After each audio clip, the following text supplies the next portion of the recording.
What up, friends? That's what they called me, and today we're going to be reviewing Purple Kiss's newest mini-album, Geekyland. This is the fourth mini-album by K-pop girl group Purple Kiss. Purple Kiss got their start just about a year ago, but they've already proven themselves being capable of making some pretty sweet tracks. Their debut single, Panzona, was a uniquely dark pop tune that made an impact, and their follow-up single, Zombie, was a really fun, thriller-esque pop rock tune that really showcased all of their charms. However, since then, the group hasn't made any songs that were quite as captivating. Even the B-sides from those mini-albums tended to be pretty good, but I feel like recently their stride has subsided a bit. That trend unfortunately continues here. It's not a bad project per se, and I still had some fun with it, but the group seemingly can't commit to these fresh ideas that were prevalent in their earlier work. The intro, Bye Bye Bully, is a relatively interesting song, kind of guiding us into the album's overall sound, as well as introducing their dark pop sound that they had previously,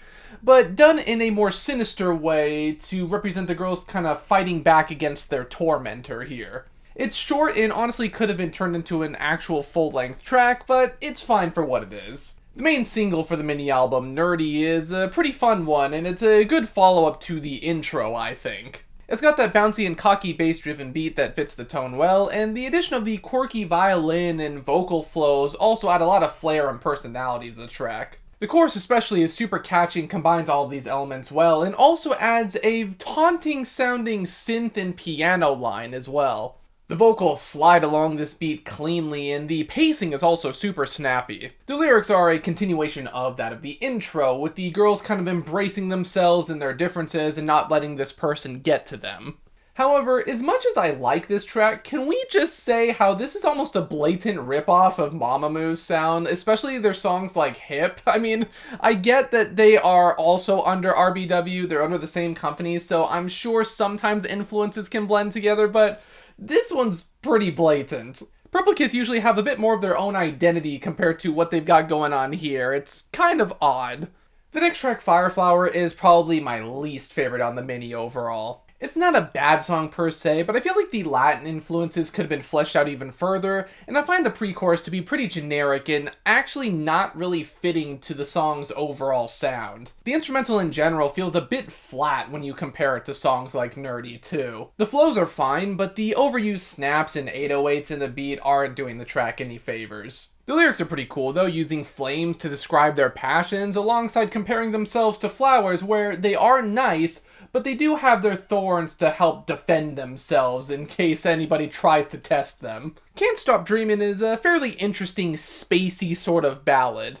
That synth has an otherworldly presence to it, giving off a very ethereal vibe. It's almost like it's permanently echoing in the background, and I think the progression to the dance-oriented chorus was also relatively well done. The song doesn't really have anything up its sleeve though, as by the time you finish the first chorus, you've basically heard all this track has to offer. The dance instrumentals also occasionally find themselves at odds with the otherwise relatively wistful sounding instrumentals, and I feel like this is most apparent during Yuki's part. The song is still pleasant enough though, and I especially like the delivery in the vocals on the chorus too. I feel like with just a few tweaks to help fulfill this sound even further, this song could have been great. Love is Dead is basically Nerdy, but better. It really feels like this is what Purple Kiss's identity over a track like that would be. The indie, almost alt-rock styled bouncy beat is super fun, and the vocals follow suit, especially in that dire sounding chorus. Fun, muffled guitar portions alongside a punchy bass that almost sounds like that of a spy thriller also add to the slick vibes of the song.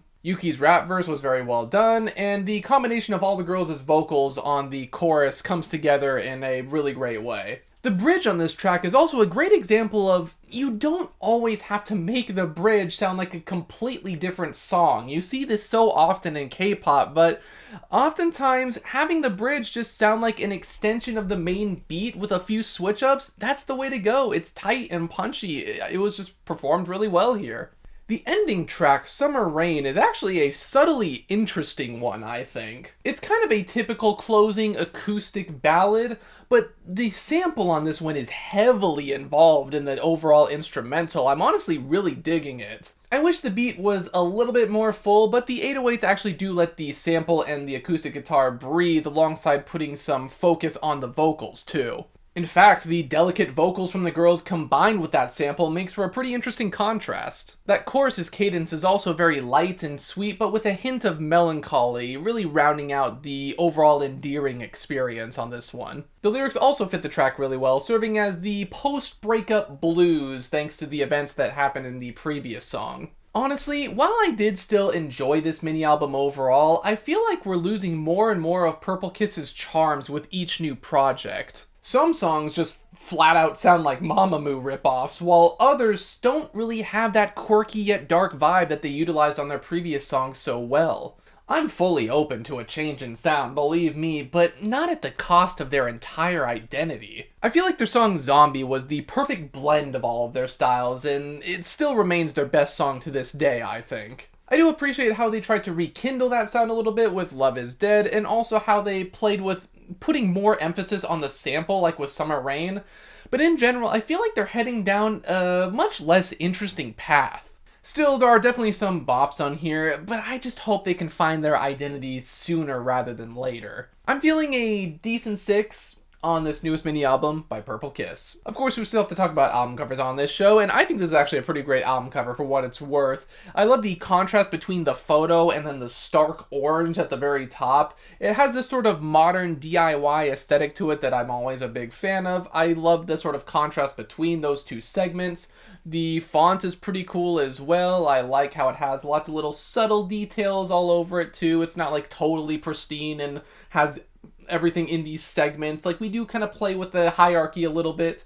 So it's a really good album cover, I think.